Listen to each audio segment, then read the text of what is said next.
Good afternoon. Dan Rather, CBS News with Newsbreak. The Labor Department proposed new rules it says will protect millions of computer operators and assembly line workers from repetitive motion injuries. A judge's finding of fact that Microsoft may be a monopoly has led to class action lawsuits claiming millions of software consumers were overcharged. Police in all 50 states plan a holiday season seatbelt crackdown to ensure children are buckled up on the road. President John Kennedy was assassinated by Lee Harvey Oswald 36 years ago today. Now this. You are my sunshine, my only sunshine. When you're not happy, my sky... Nothing's worse than when your baby has a cold. That's why we...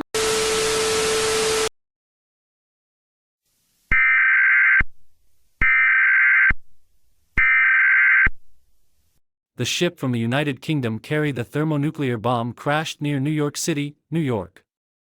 U.S. 17th Marine Division saw one of the bomb made huge radiation to the Manhattan areas. The United States currently tried to pick out the bombs from the residential areas and industrial in the NYC. Police and state troopers will evacuate everyone that near of the nuclear/radiation area. Please follow them so you saved from the radiation that already created. Mike Donahue, News Center 6. A jury in New York finds Sheikh Omar Abdel Rahman and 9 others guilty of conspiracy. The government orders increased security at the nation's airports. And the Simpson jury prepares to start its deliberations tomorrow. This is the CBS Evening News. And this is John Roberts reporting. Good evening.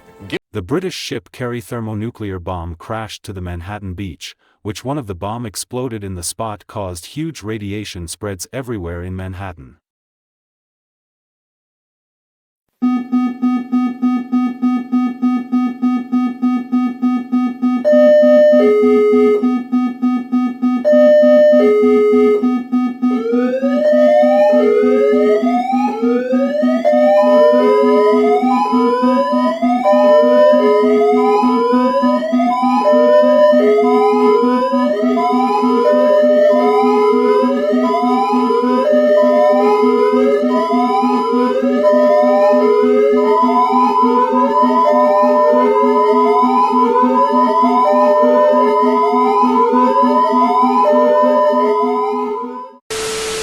Message from the CBS network. The ship crash caused major signal loss on most analog TVS. We're going to fix the issue until tomorrow.